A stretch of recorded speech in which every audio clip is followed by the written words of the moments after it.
오늘 마지막 시간 선택과 운명이라는 제목으로 그동안에 공부하신 것들 종합하고 마지막 결론을 짓겠습니다. 여호수아가 그 백성들을 향해서 한 24장 15절 말씀 우리가 잘 알고 있습니다. 너희 섬길 자를 오늘날 택하라는 것입니다. 이리 갔다 저리 갔다 하지 말고 또 중간하게 있지 말고 선택을 확실히 하라는 것입니다. 선택을 확실히 하라는 거예요.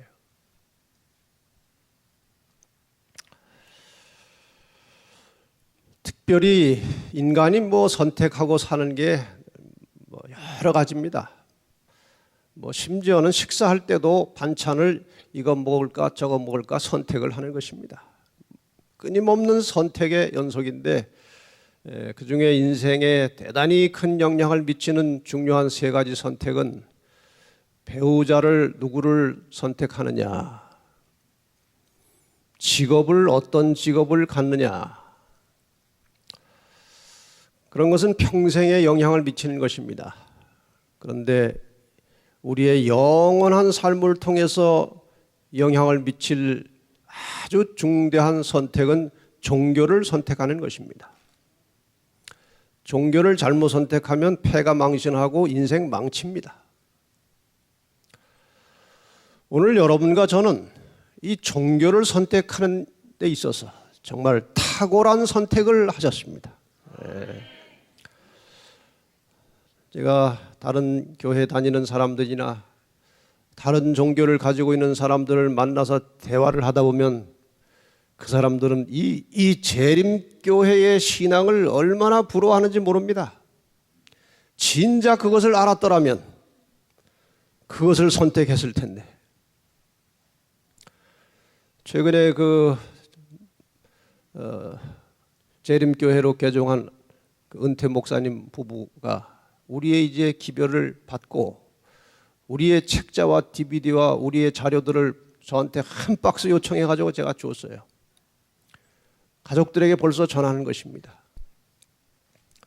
그 받은 한 가족 중에 하나가 이런 교회가 있었더라면 진작에 그리로 갔었을 텐데, 우리 아이들을 그 학교로 보냈을 텐데 그러더라는 것입니다. 우리는 정말 하나님의 특별한 사랑과 섭리와 또 우리의 신실한 믿음 덕분에 탁월한 신앙을 갖게 되었습니다. 우리의 종교의 선택의 1단계는 신의 선택입니다. 하나님을 믿느냐 안 믿느냐. 하나님을 안 믿는 종교는 종교의 이름은 다를지라도 다 똑같은 것입니다. 그 주인은 하나입니다. 하나님을 믿느냐 안 믿느냐. 이 선택에서 우리는 하나님을 믿는 선택을 하였습니다. 그 다음에 두 번째 단계에서는 하나님을 믿는 것 좋은데 하나님을 바르게 믿느냐 다르게 믿느냐 하는 것입니다. 많은 사람들이 하나님을 믿고는 있지만 성경과 벗어난 다른 하나님을 믿는 사람들이 많이 있는 것입니다.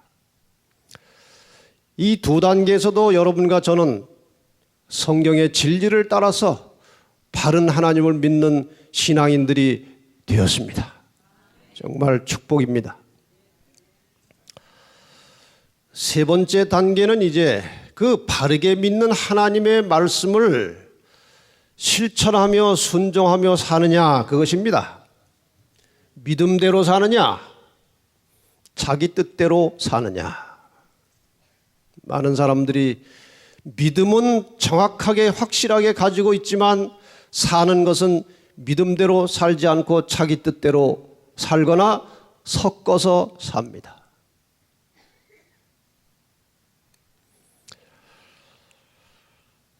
야고보 2장 17절에 보면 잘 아시는 말씀, 행함이 없는 믿음은 그 자체가 죽은 것이라. 믿음 아무리 강조해도 그 믿는다는 것은 하나님의 말씀을 믿는 것입니다. 그렇지 않습니까? 하나님의 존재를 믿는 것도 믿음이지만 그분의 말씀을 믿는 것이 믿음이에요. 믿는다면 순종하는 것입니다. 말은 믿는다고 하고 순종하지 않으면 안 믿는 것과 다를 게 하나도 없는 것입니다.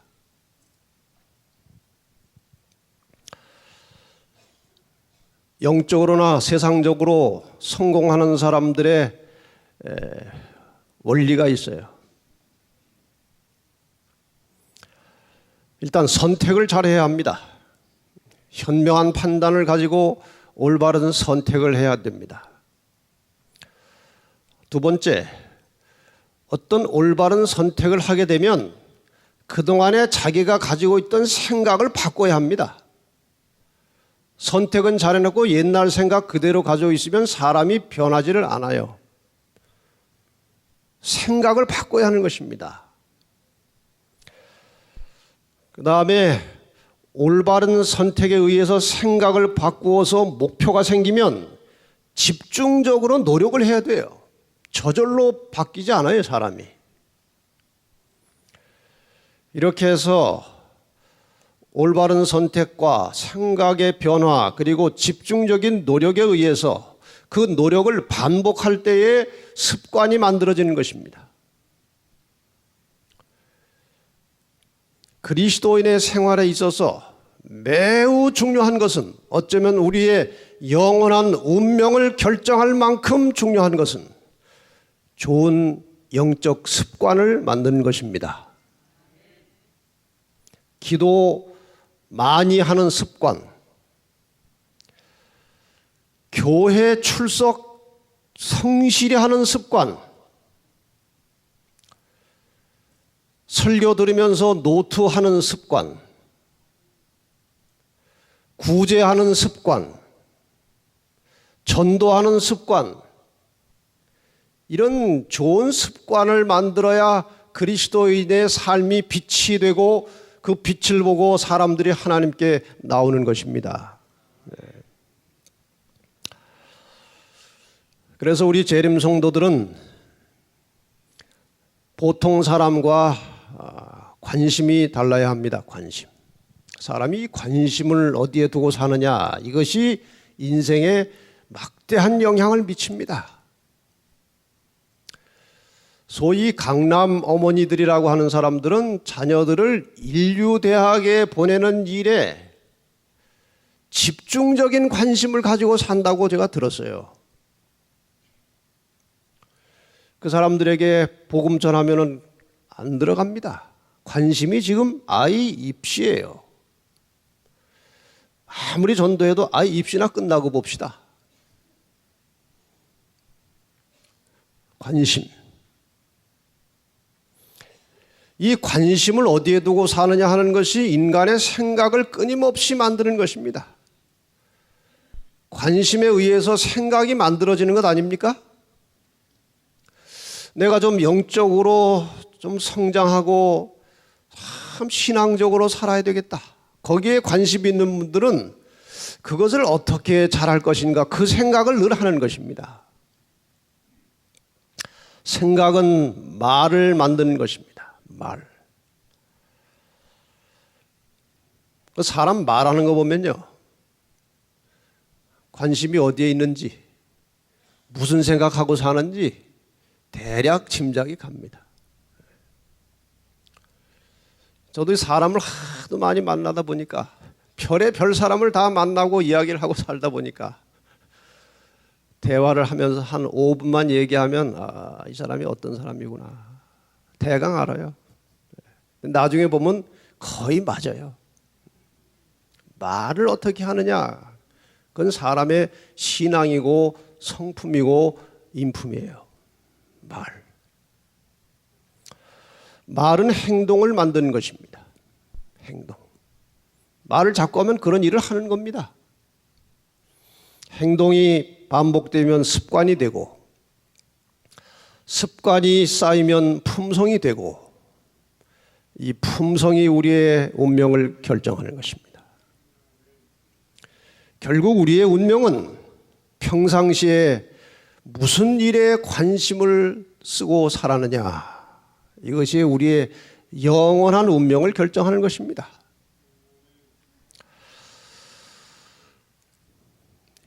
인간은 저들이 명상하는 대상에 따라 변화된다. 무엇을 생각하고 사느냐에 따라서 사람이 바뀐다는 것입니다. 자신이 익숙해지는 사물의 차원에 따라서 정신이 편협하게 되거나 확장되는 것은 정신의 한 법칙이다. 바라봄으로 변화하는 것이 인간의 마음의 법칙이다. 사람은 진리와 순결과 거룩함에 대하여 자신이 가지고 있는 개념 이상으로 높아지지 않는다. 여러분, 이런 집회를 통해서 말씀을 들으면 진리와 순결과 거룩함에 대한 개념을 높여야 됩니다. 그동안 가지고 있던 것보다 수준을 높여서 생각을 바꿔야 하는 것입니다. 그래야 사람이 향상하는 거예요. 그러면은 과연 참 그리스도인은 어디에 관심을 두고 살아야 되느냐 하는 것입니다. 고린도서 4장 18절에 보면 사도 바울이 이렇게 말했습니다. 우리의 돌아보는 것은, 우리가 관심을 가지고 살아야 될 것은 보이는 것이 아니요 보이지 않는 것이니 보이는 것은 잠깐이요 보이지 않는 것은 영원함이니라. 보이는 것, 보이지 않는 것. 사도 바울은 보이는 것에 관심 쓰고 살지 말라는 것입니다. 보이지 않는 것에 관심을 쓰라는 것입니다. 우리의 마음이 보입니까? 안 보입니다. 여기에 관심을 쓰라는 거예요.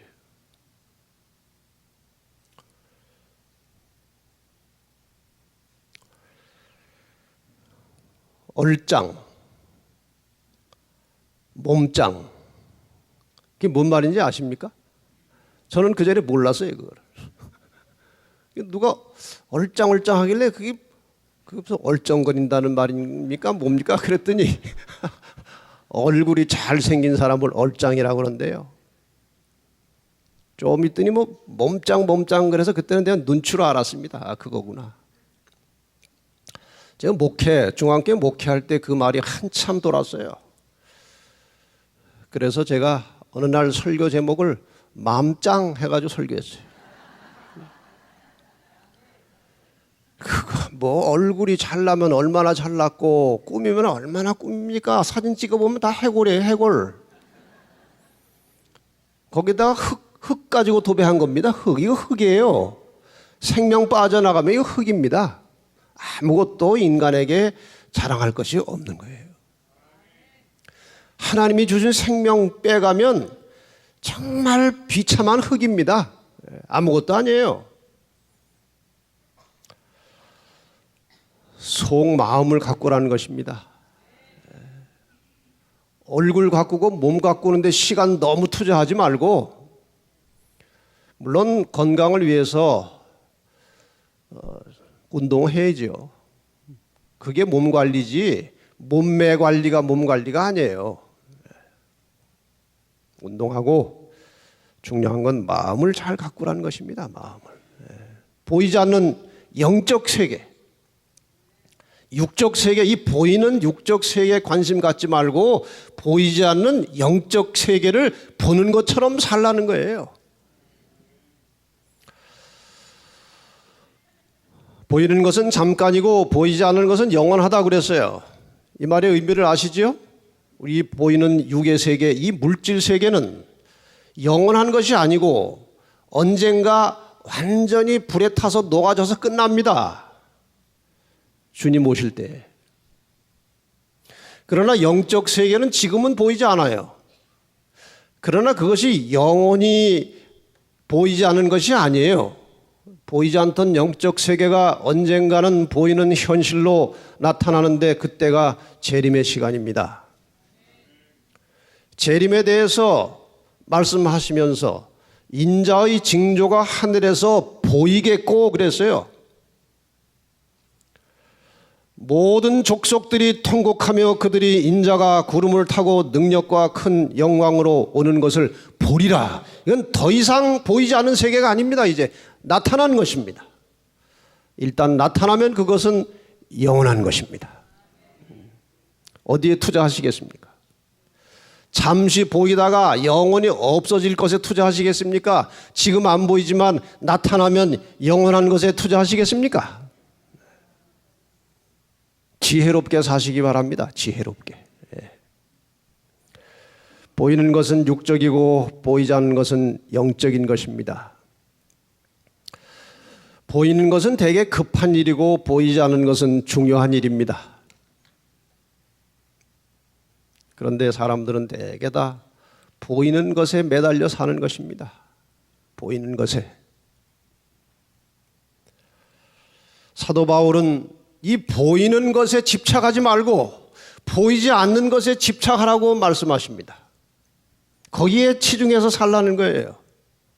그게 믿음이에요. 믿음은 보이지 않는 것을 보는 것처럼 하고 사는 게 믿음 아닙니까? 그게 진정한 믿음이에요. 사람이 얼마나 이렇게 어리석은지 한번 보십시다. 중요한 일보다는 급한 일에 쫓겨 사는 이 인간의 삶을 제가 비유로 하나 좀 이렇게 늘 쓰는 게 있어요. 아침에 한 집사님이 이제 외출을 하려고 하는데 시간은 20분 정도 남았어요. 근데 할 것이 세 가지가 있어요.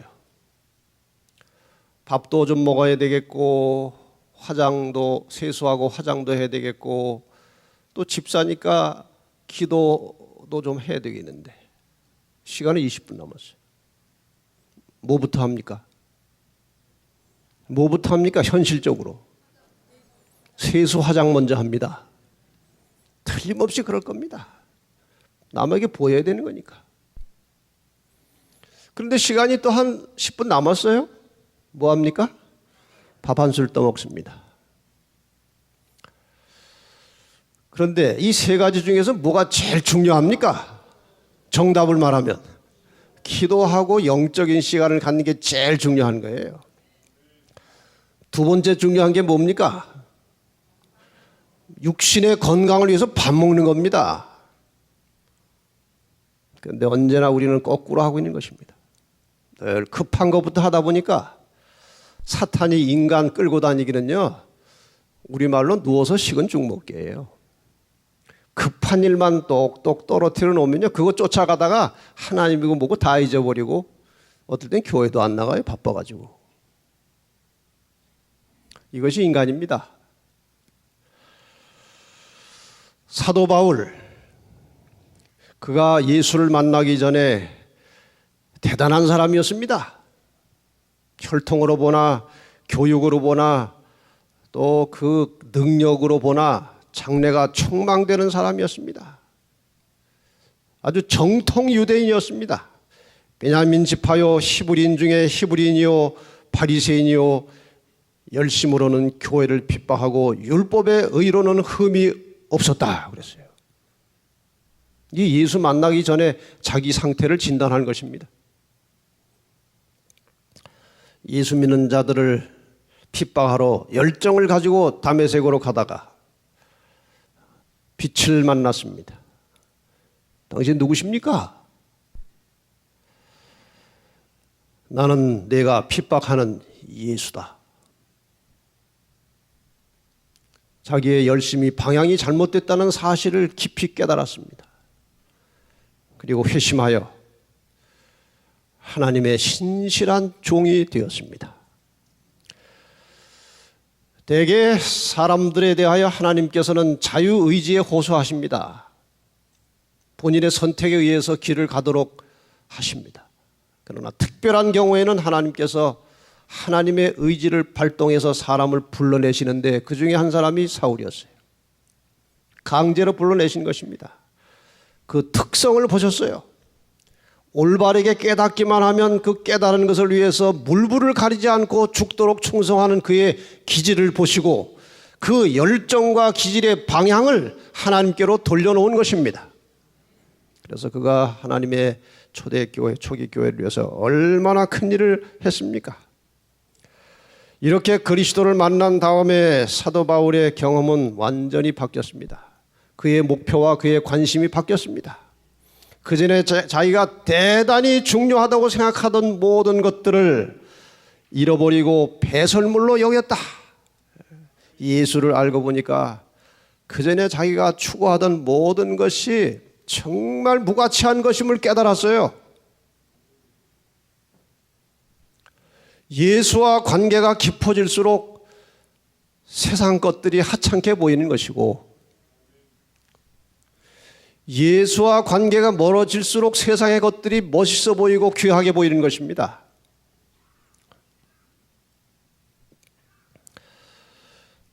사도 바울이 어디에 관심을 가졌는지 고린도전서 9장 26절과 27절에 나와 있습니다. 내가 다름질하기를 향방 없는 것 같이 아니하고, 말이 좀 이렇게 돌리고 돌렸는데 분명한 인생의 방향이 있었다는 것입니다. 싸우기를 허공을 치는 것 같이 아니했다. 그럼 어떻게 내가 살았느냐? 내 삶은 이것이다. 내가 내 몸을 쳐 복종하게 하면 내가 남에게 전판 후에 자기가 도리어 버림이 될까 두려워함이로라. 지금 이 말씀을 요약하면 두 가지입니다. 몸을 쳐서 복종하게 했다는 것과 끊임없이 다른 사람에게 복음을 전파하며 살았다는 것입니다. 그래서 사도 바울의 관심은 품성의 변화와 복음을 전하는 것이었습니다. 이 두 가지가 그의 인생의 목표였습니다. 다른 것들은 다 배설물처럼 여기고 그저 간신히 목숨 부지할 정도로 먹고 살고 나머지는 다 이 두 가지에 쏟았어요. 여러분, 사도 바울의 편지서를 다 읽어보시면 사도 바울이 끊임없이 강조하는 것은 자기와 싸워서 이기라는 것이고 복음을 전하라는 거예요. 그 편지서 거의 그런 내용입니다. 히브리 11장 13절에 보면은 우리의 믿음의 조상들에 대하여 사도 바울이 기록하기를 그들은 다 외국인과 나그네처럼 살았다고 그랬어요. 자기도 그렇게 살고 있기 때문에 그 면을 본 것입니다. 외국인, 나그네. 나그네라는 말과 비슷하면서 조금 다른 뜻을 가진 말이 하나 있어요. 떠돌이라는 말입니다. 이건 다 순수한 우리말이에요. 우리말. 나그네를 다른 말로 하면은 여행자예요. 떠돌이는 뭡니까 그럼? 다른 말로 하면 방랑자입니다. 방랑자. 이 여행자와 방랑자의 차이가 무엇입니까? 여행자는 목적지가 있고 방랑자는 목적지가 없는 것입니다.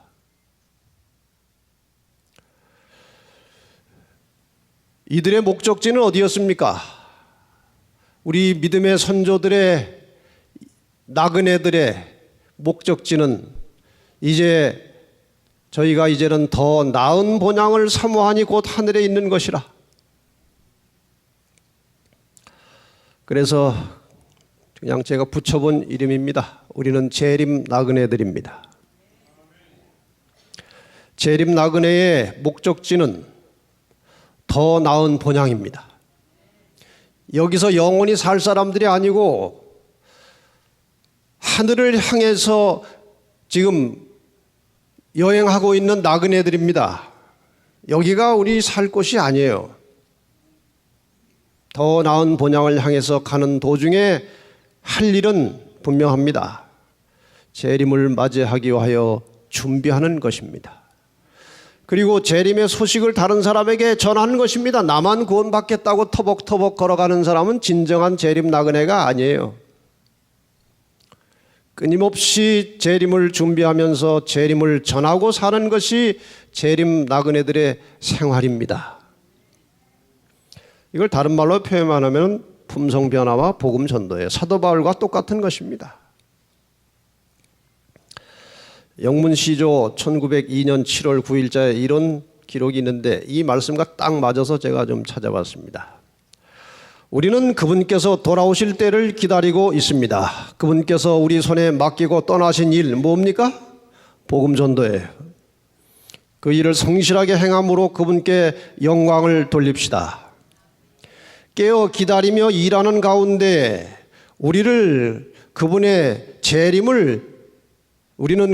재림을 준비해야 합니다. 이게 품성의 변화입니다. 여러분과 저의 삶의 목적이 언제나 이 품성의 변화와 복음 전도에 고정되어 있기를 간절히 바랍니다. 여기에서 눈을 떼면 안 되는 것입니다. 하나님의 형상대로 형성된 품성은 우리가 이 세상에서 내세로 가져갈 수 있는 유일한 보물이다. 우리가 이 땅에서 노력해가지고 아무리 많은 것을 얻어놓고 아무리 많은 지식을 쌓고 아무리 큰 업적을 남겨도 그것은 주님 오시면 아무것도 아닙니다.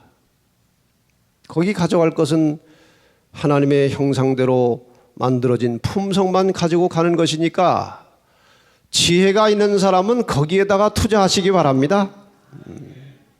먹고 사는 일 자꾸 확장시키려고 하지 말고 먹을 것과 입을 것이 있은즉 족한 줄로 여기고 하나님의 품성을 담는 일에 투자하시기 바랍니다. 이제 그리스도인 신앙의 목표가 무엇인지 분명해진 것입니다. 이건 제 말도 아니고 누구한테 들은 이야기도 아니고 어느 학자의 논문도 아니고 하나님의 말씀이에요. 우리의 신앙의 목표는 품성의 변화와 복음을 전하는 것입니다. 그동안 배운 말씀을 조금 요약해서 구체적으로 품성 변화에 필요한 것들 간단하게 봅시다. 안식일을 존귀하게, 거룩하게, 그리고 즐겁게 지키라고 했어요. 여기에 충실해야 됩니다. 안식일 시간 함부로 쓰면 안 돼요.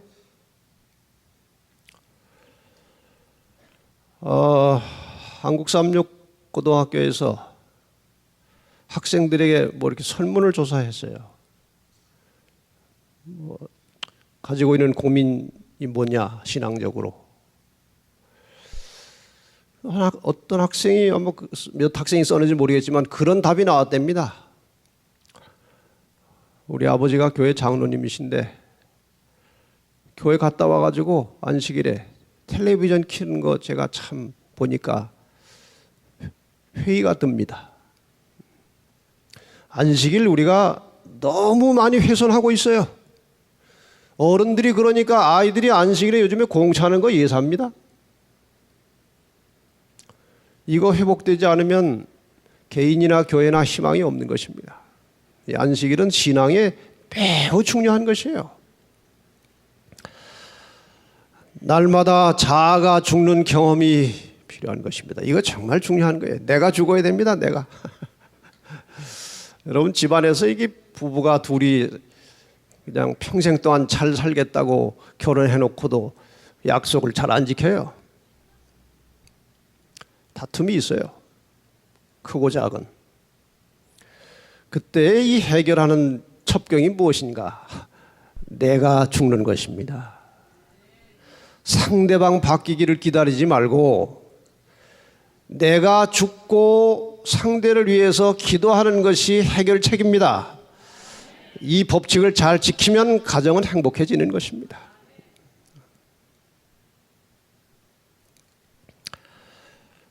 가진 것들을 남의 유익을 위해서 사용하라는 것입니다. 내 가진 시간, 노력, 재물, 가진 것들 이기적으로만 쓰지 말고 상당 부분 떼어서 남의 유익을 위해서 사용할 때 이기적인 품성이 이타적으로 바뀐다 이것입니다. 기도하는 일을 삶의 최우선순위에 두라는 거예요. 저나 여러분이나 늘 이것이 문제입니다. 기도하는 일을 삶의 최우선순위에 두라는 거예요. 많은 사람이 저를 이제 만나자고 연락이 옵니다. 그럼 정말 시간도 없고 한데 뭐 지방의 어느 장로님이 목사님 좀 만나겠습니다. 무슨 내용이십니까? 가서 말씀드리겠습니다. 무슨 문제인지도 모르고 오겠다는 것입니다. 그래서 제가 뭐 얘기를 좀 하시면 안 됩니까? 뭐라고 얘기를 하시는데 보니까 저하고 해결할 문제가 아니에요, 그것이. 그렇게 얘기해서 그분하고 좀 하시죠. 그러면 연합회장 교만하다고 소문나요. 교만하다고. 많은 사람들이 만나러 오는데 뭐 주겠다고 오는 사람은 하나도 없고 다 달라는 사람뿐이에요. 뭐 연합회장이 그 일을 해야 되니까. 늘 바빠요. 연합회장이 하는 일이 되게 네 가지입니다. 사람 만나는 거 하고, 회의하는 거 하고, 글 쓰는 거 하고, 설교하는 거예요. 글 쓰는 거, 설교하는 거 계속 시간이 들어가요. 사람 만나는 거, 회의하는 거. 그거 따라다니다 보면 기도할 시간 다 놓칩니다. 그래서 저도 아주 기를 쓰고 지금 노력을 하고 있어요. 연합회장이 영성 잃으면 뭐 한국교회가 그 말이 아니죠. 얼마나 비참합니까? 그래서 제가 정말 사명의식을 가지고 목회할 때보다 다른 부장할 때보다 지금 더 열심히 애를 쓰고 투쟁을 하고 있어요. 생각대로 되진 않지만 그러나 많은 분들이 저를 위해서 기도하고 계셔서 제가 그 힘으로 버티고 있습니다. 제가 최근에 뭘 하나 이제 바꾸려고 하는가 하면은 수첩에다 이렇게 보면은 어느 날 누구 만나고 어느 날 누구 만나는 시간이 자꾸 쌓여가니까 하나님 만날 시간이 없는 거예요. 그래서 제가 이제 앞으로 수첩에다가 적당한 시간 배분해 가지고 며칠 10시 미팅 하나님 해놓고 그 시간에 약속 안 하려고 그래요. 다른 사람 안 만나려고 그래요. 그렇게라도 해야 돼요. 기도하는 일을 삶의 최우선순위에 두라는 거예요. 그리고 말씀과 접촉하는 시간을 최대한 확보하는 것입니다.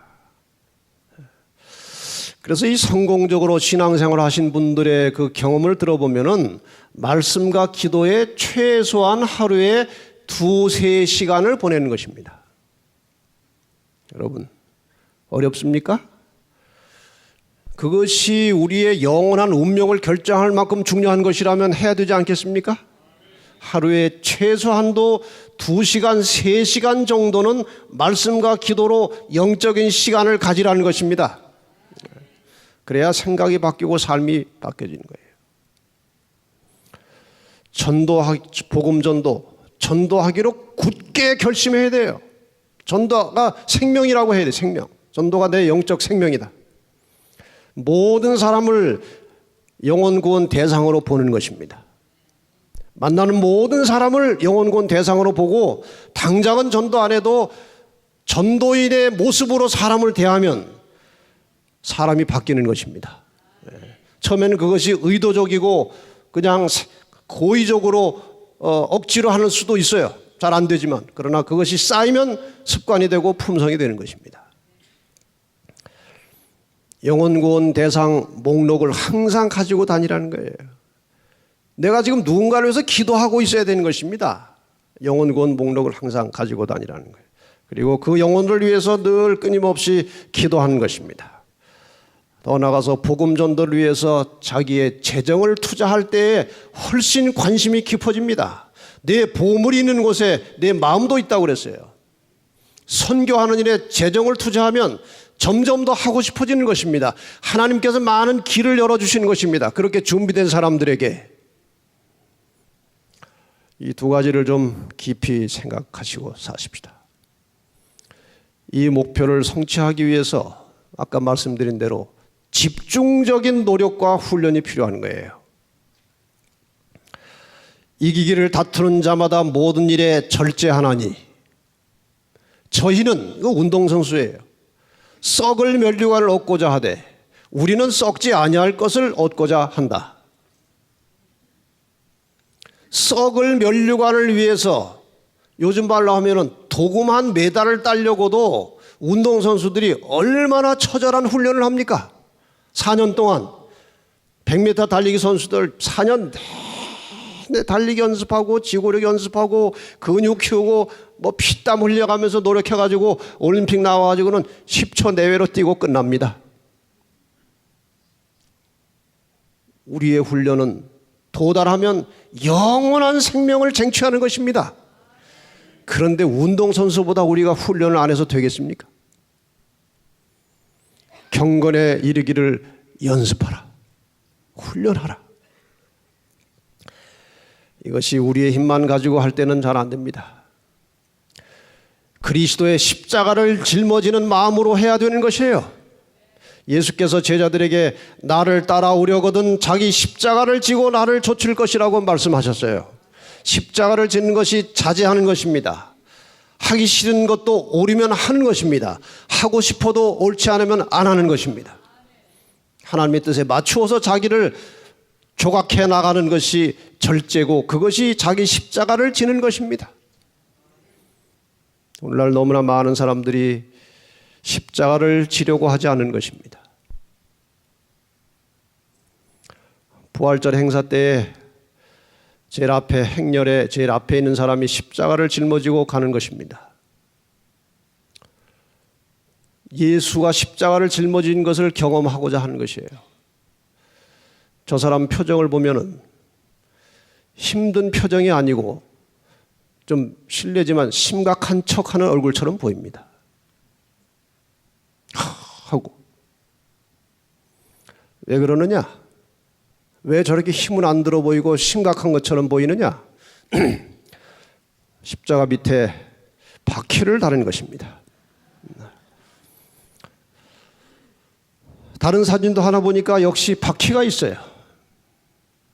오늘 현대 성도들이 십자가를 짊어지긴 졌는데 바퀴 달고 끌고 다니는 것입니다. 쉽게 믿어보려고 하는 것인데 저래 가지고는 안 됩니다. 모든 일에 절제하라는 것입니다.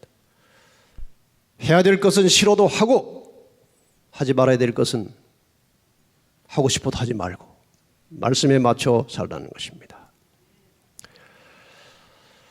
이 목표를 성취하는데 자기 노력만 가지고는 절대로 안 됩니다. 자기 의지만 가지고 안 돼요.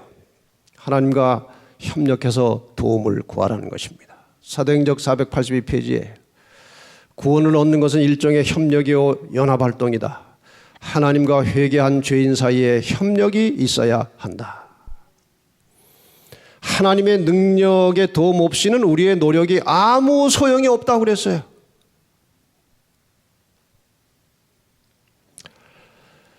마태복음 1장 23절에 예수께서 오실 때에 그 이름을 가지고 하신 말씀, 그 이름은 임마누엘이라 하리라. 그 번역한즉 하나님이 우리와 함께 계시다. 예수님께서 마지막에 가시면서 하신 말씀은 마태복음 28장 20절 내가 세상 끝날까지 너희와 항상 함께 있으리라. 여러분, 우리가 아무리 힘들고 고달프고 어려워도 십자가를 지는 일이 아무리 힘들고 아무리 고통스러워도 이 말씀을 기억하시기 바랍니다. 하나님이 우리와 함께 계시기 위하여 오셨고 그리고 성령을 통해서 우리와 세상 끝날까지 함께 하시겠다고 약속하셨습니다. 여러분, 힘들 때마다 내 곁에 주님이 계시다는 사실을 기억하시기 바랍니다. 그분께 말씀드리고 그분께 기도하고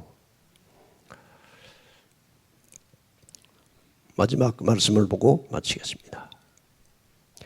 너희가 어찌하여 양식 아닌 것을 위하여 은을 달아주며 배부르게 못할 것을 위하여 수고하느냐? 지금 너희가 하는 일이 애는 쓰고 힘은 드는데 열매가 없다는 것입니다. 양식 아닌 것을 위해서 은 달아주고 배부르지 못할 것을 위해서 수고를 하고 있다는 말은 우리의 지금 삶이 열심히 하니라고 하긴 하는데 열매도 없고 소득도 없다는 것입니다. 나를 청정하라. 내가 시키는 대로 하라는 것입니다. 내가 시키는 대로. 그리하면 너희가 좋은 것을 먹을 것이고 너희 마음이 기름진 것으로 즐거움을 얻으리라. 사랑하는 여러분, 우리는 참 선택을 잘 했습니다. 남은 자손, 진리교회. 이제 우리의 숙제는 진리를 따라 사는 것입니다. 지식이 아무리 많아도, 경험이 아무리 많아도, 재물이 아무리 많아도 오늘 어떻게 사느냐가 중요한 것입니다. 그리스도인으로서 하나님의 능력을 힘입어서 우리의 삶이 진리처럼 빛나게 되기를 바랍니다. 그래서 그 빛을 보고 하나님을 믿는 사람들이 주변에서 많이 일어나도록 그렇게 기도하고 헌신하는 충청의 재림 성도들이 되시기를 간절히 바라면서 말씀을 마치겠습니다.